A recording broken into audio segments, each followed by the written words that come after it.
Hello everyone and welcome to the Smashi Business Show. Today is Wednesday, July 22, 2026 and I am Abdul Majid Awan. And I'm Ward Badawi, and for today's headlines, Saudi-US nuclear deal, Bab al Mandab becomes the next Gulf flashpoint, and MGX has joined a landmark $40 billion AI infrastructure acquisition.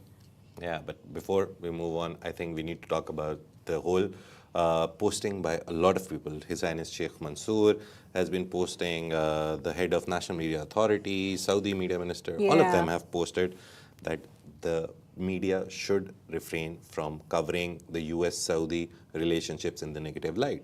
It's very positive. I think it's quite surprising that they've actually mentioned it and they've addressed it head on. And I think even much more important than that, it's the photo that was captured. So essentially yesterday at 7 p.m., the entertainment chairman in Saudi Arabia, Turki al-Sheikh, who is an extremely close confidant of the Crown Prince of Saudi Arabia, Mohammed bin Salman, came on X and posted a photo of Prince Khalid, the Saudi defense minister, and the Manchester owner, and the UAE vice president, His Highness Sheikh Mansour, essentially, echoing the brotherly relations that exist between the two countries. And then right after that, we saw that the UAE presidential advisor, Gargash, he responded, and he was like, this is a relationship of spears. And then after that, at 8 p.m., the UAE national media chairman and also the Saudi media minister at the same time echoed messages. And I think this is not something that we usually witness. What we usually witness is someone like Donald Trump being booed in the largest event in history, the World Cup in the US, which has generated $9 billion for the country.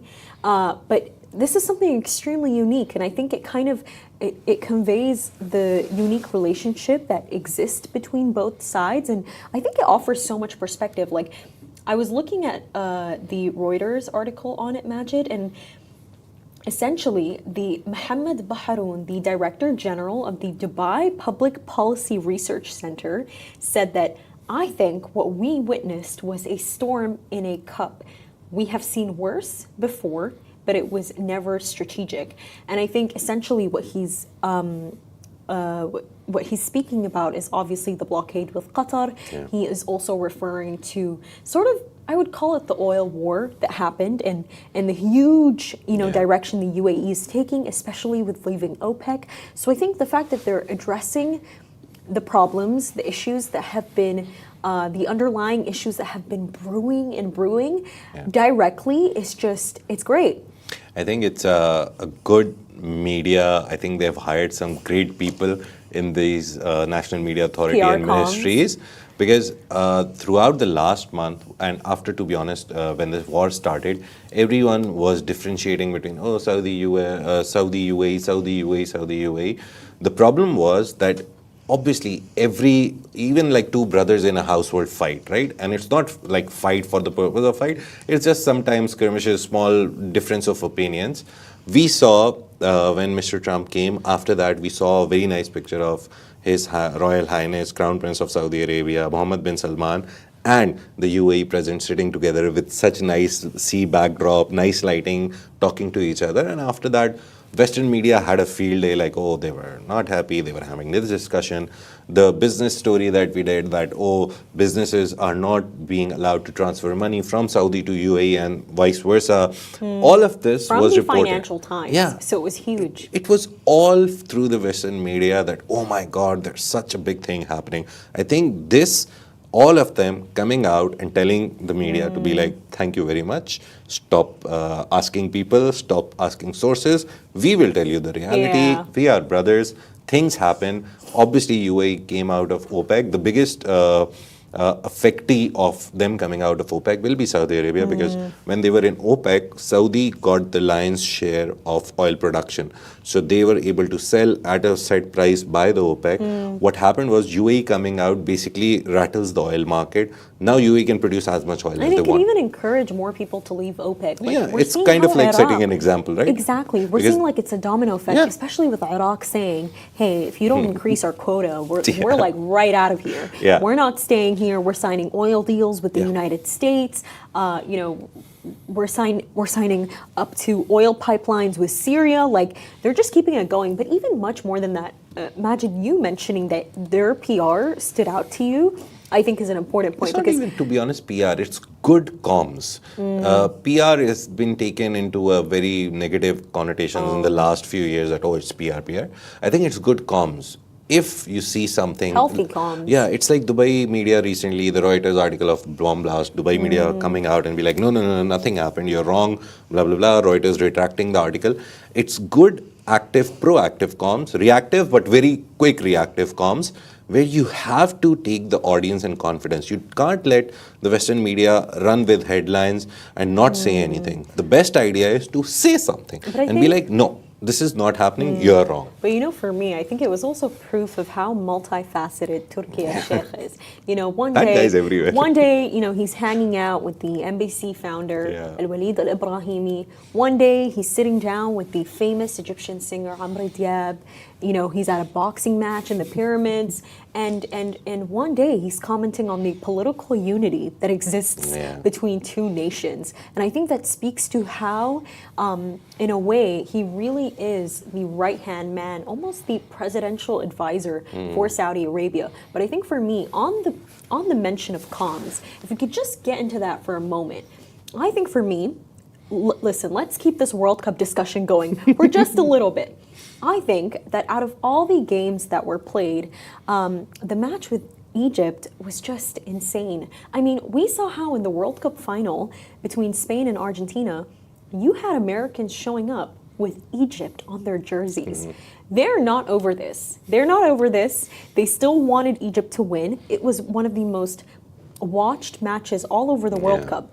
But I just have one piece of commentary to offer here.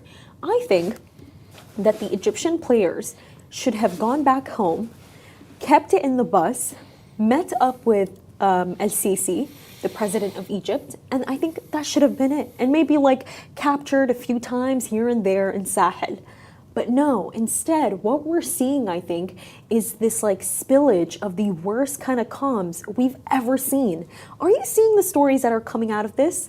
Like, for instance, one of the players, Majid, Mustafa Ziko. Yeah. His mom. His mom went on live television talking about, you know, I'm so proud of my son, and But I'm the you know, second most important person in You know, there. I don't think I'm the first anymore. The wife is the first. And then his wife's response was like even more like flabbergasting. She went on TikTok and she, oh my God, she was like, it's like this audio of basically, he's mine and he's always going to be mine. And oh my, even Imam Ashur Majid, him and his wife are going on these like talk shows of like guess the song.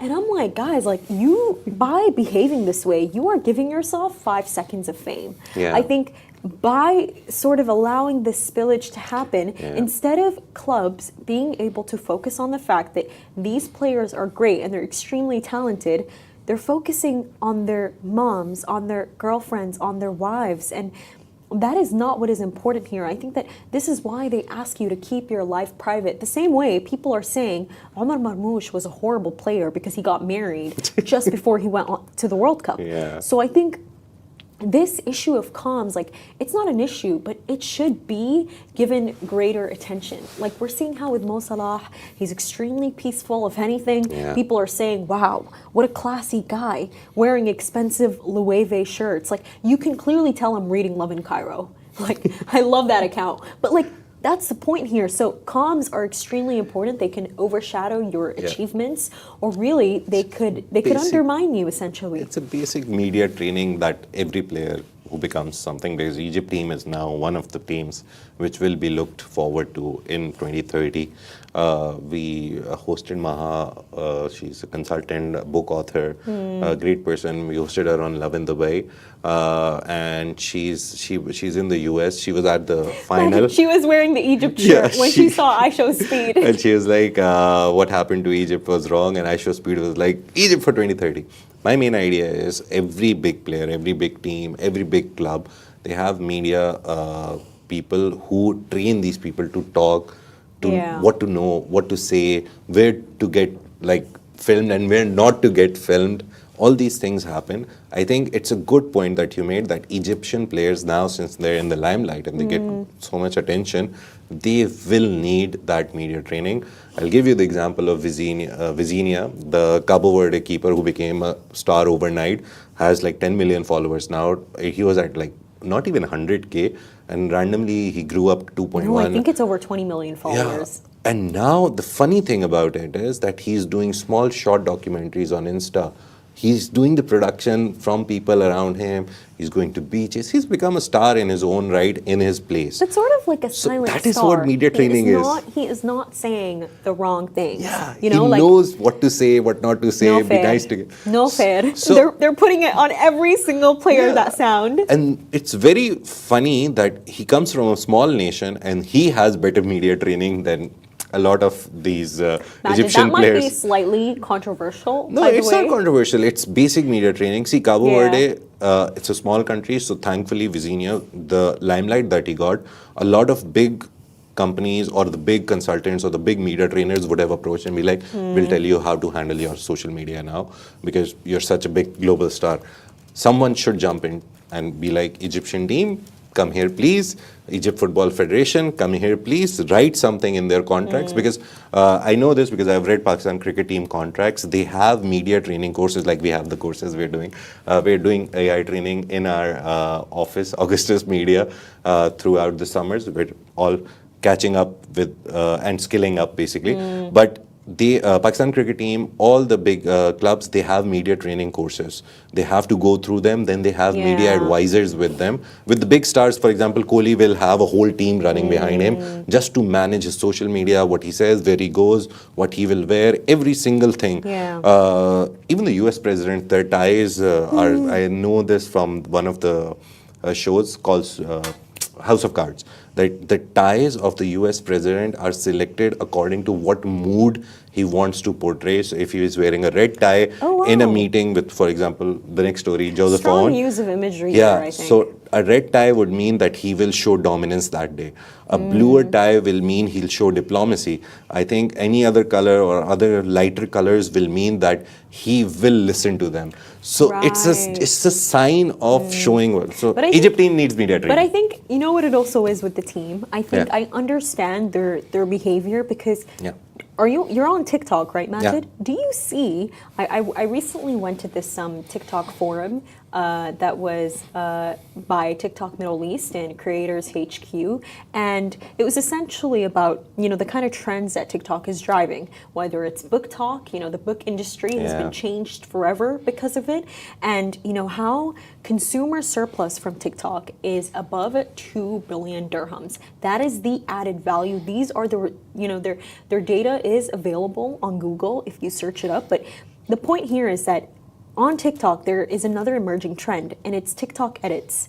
And I believe it. These players, when they see these edits of them, of course, like so much ego, I'm sure it's not playing well into their career. But the point here is, have you seen those crazy TikTok edits of like trailers and films? Majid, you know that Lionsgate, you know, one of the biggest Hollywood studios, it's hiring TikTok fan editors to create those things. To create hype around their trailers. That's crazy for Hollywood studios to play into this, to realize that people are watching TikTok edits.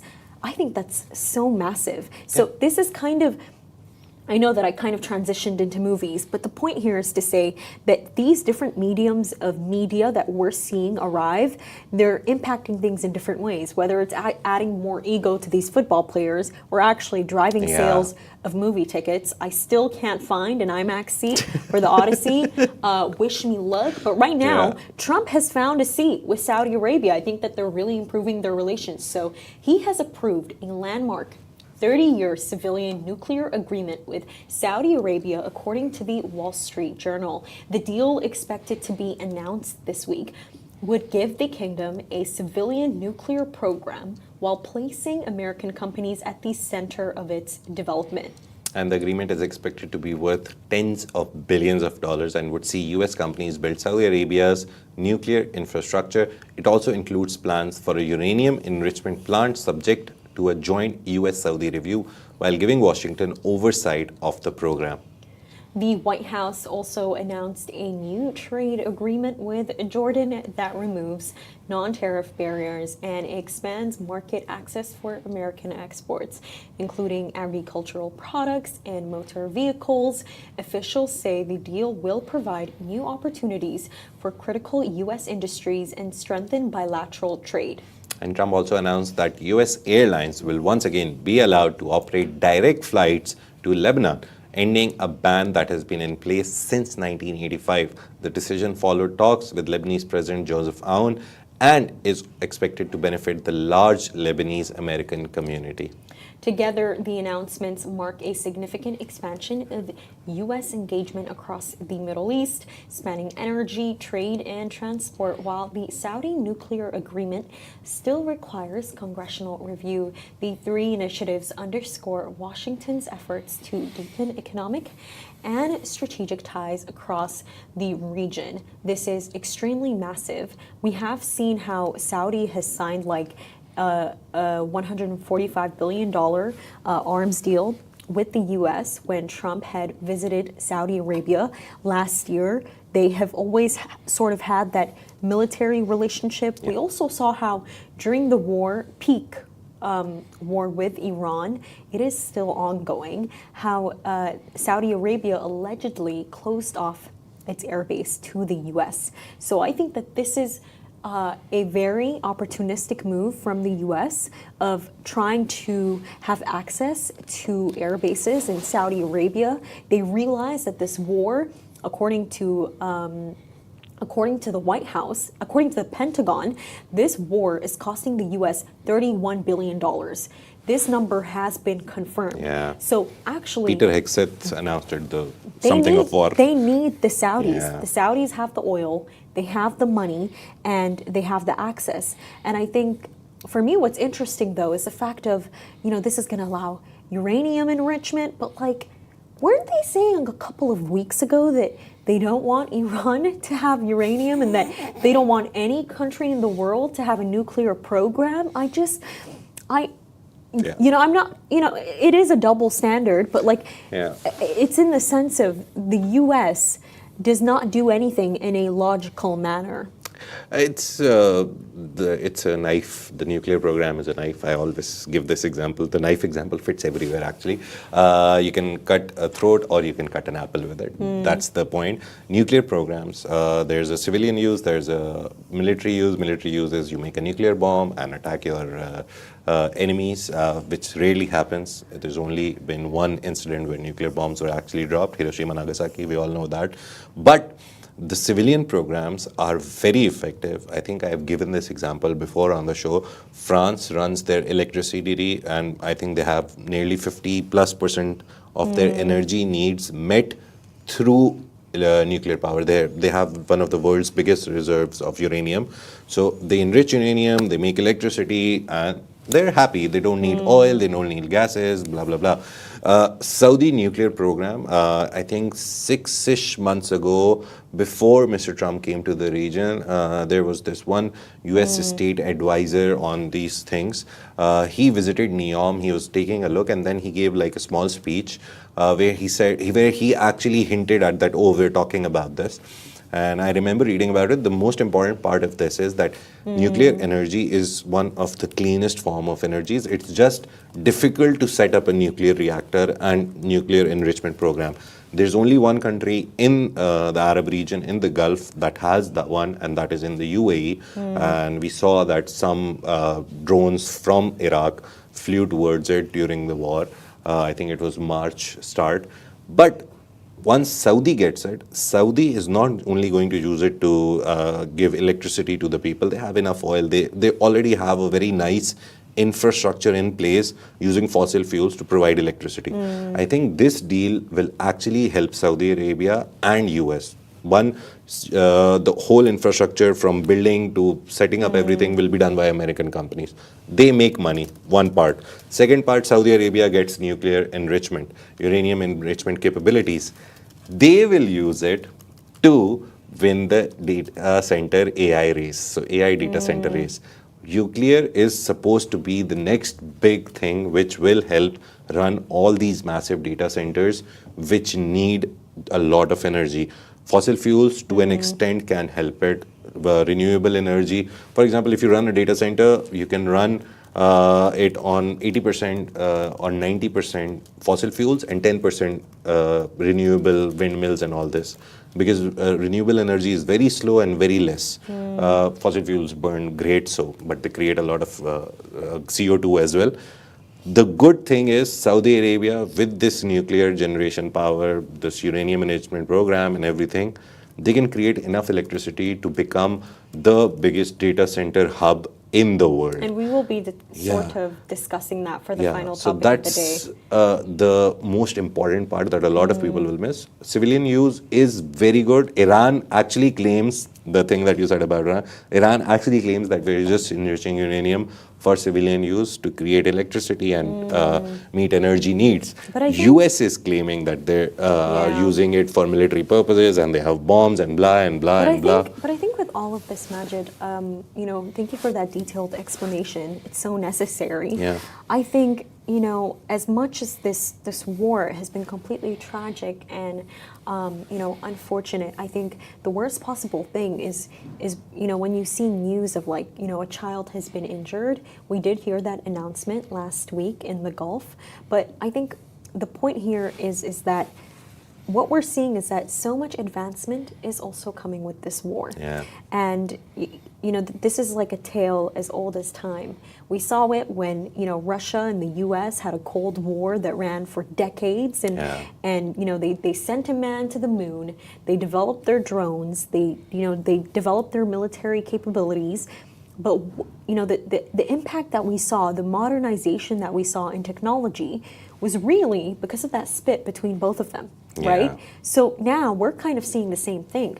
But instead, we're not necessarily seeing it with technology and AI because that is already something that, after 2020, we've seen rise exponentially. Now what we're seeing is that wars are being fought over passages. And we're seeing that, we're essentially seeing that, the Strait of Hormuz is yesterday's news. And we might see more straits develop. And I think that is the critical point here. So essentially, the Houthis have threatened to impose a maritime embargo on Saudi Arabia, raising concerns that Bab al Mandab could become the next major flashpoint in the US-Iran conflict. So analysts say the threat puts one of the kingdom's most important oil export routes under renewed pressure. And Saudi Arabia has increasingly relied on its Red Sea port of Yanbu after disruption in the Strait of Hormuz. According to Vortexa data, Yanbu exported an average 3.9 million barrels of crude oil per day during the second quarter, that is Q2 of 2026, almost 5 times pre-crisis level. Maritime intelligence firm Hawks warned the Houthis may not be able to enforce a traditional blockade, but have repeatedly demonstrated their ability to disrupt shipping with missiles, drones, and uncertainty over which vessels could become targets. And experts say any disruption at Bab al Mandab would leave both of the Gulf's main oil export corridors under simultaneous pressure. I was reading an analysis, and they said it would be the perfect storm. That could, and all of this could drive up freight rates, war risk insurance premiums, and oil prices, while increasing concerns over global energy security. So the Houthis announced the embargo threat after accusing Saudi Arabia of maintaining an oppressive siege on Yemen. Now, maritime experts say the first impact is likely to be delay departures and fewer ship owners accepting Saudi-linked voyages before any wider disruption materializes. I think just a while ago, Majid sort of explained this best to me. But, many articles have emerged saying that, the Saudis are trying to use NEOM as like their next port location. And the reason for this is because Bab al Mandab is right beside it. And so what is happening here is that you have Hormuz, which Iran has made, such a sensitive topic. It's become such a sensitive topic for many. It's angering so many, I think, leaders across the world. And now you have the Houthis on the other side who are targeting another strait. So I think in a way, like when we hear of this, Majid, when we hear of, two critical points being threatened, you almost sort of look at the appointment of Sultan As-Sulaim to MMC Ports, which controls 7 ports. It's in Malaysia, and they also control a strait there. I almost see it as an extension of the UAE, of, they need to be in control of more passages. And I think that's really critical. Yeah, the funny thing about Bab al Mandab is that 95% of it is used by Saudi Arabia. Whereas if you look at the eastern border of Saudi Arabia, where NEOM is, and the NEOM port and the Yanbu port is, it's a very fine place from where only those ships, Saudi ships, come out. And then you have Yemen, so it's Yemen and Saudi. Middle is Bab al Mandab. And Yemen, obviously, we know there's Houthi revolution going on, and Houthis are siding with Iran in this whole US-Israel-Iran war. Funnily, yesterday Israel said that we don't want to take any part in this war, and I was like, what? You keep throwing bombs in Lebanon, and Iran keeps going back from the peace deal only because you're attacking Lebanon, and now you're like, we don't need any part in it. But yeah, all of that confusion aside, Yanbu, from there we saw so many, we gave you the numbers, 3.5 million barrels per day were being transported. So the West-East pipeline in Saudi Arabia, which they built decades ago, was finally being put to use. The oil was taken from here, transferred through the land pipeline, brought to Yanbu, and then taken out. Now, if this gets blocked, all the things that you will read online about it is that it will send the oil market into shock. We have seen oil go back to 85, 90 now. It came down to 65. So now it's $20 up again. We will feel the pinch everywhere. The new month is coming. We will see the oil prices going up again if this continues throughout the remaining month. Though, Majid, I think what's super hopeful in the entirety of this situation is how they are working towards a solution. And there is proper, credible evidence that they are doing so. We have Sultan Al-Jaber from ADNOC coming out and saying, hey, we're almost done with like 50% of a new port. Then we're seeing the Financial Times report that the UAE is trying to build a new strait to bypass the Strait of Hormuz in Fujairah. Then we're hearing that apparently DP World is partnering with Saudi Arabia, and they're essentially trying to create a new one. So there is a lot of news there that I think it is in a way, it's hopeful that this is something that in a decade will not be a challenge if a war rises once again in Hormuz. And I think it's extremely important to know that. But then again, they're not exactly taking a backseat in other industries that they're already developing in the country, essentially artificial intelligence. So Dhabi's MGX has joined the Artificial Intelligence Infrastructure Partnership and BlackRock's Global Infrastructure Partners to acquire aligned data centers in a deal valuing the company at around $40 billion. It marks the first investment completed by the AI-focused partnership. And the transaction is one of the largest private investments ever made in digital infrastructure. So people who are telling you AI is a bubble, just tell them these numbers. This highlights the growing race to secure the computing capacity needed to power artificial intelligence as demand for AI-ready data centers continues to accelerate worldwide. Aligned operates 51 data center campuses across the United States and Latin America with more than 6.4 gigawatts of operational and planned capacity.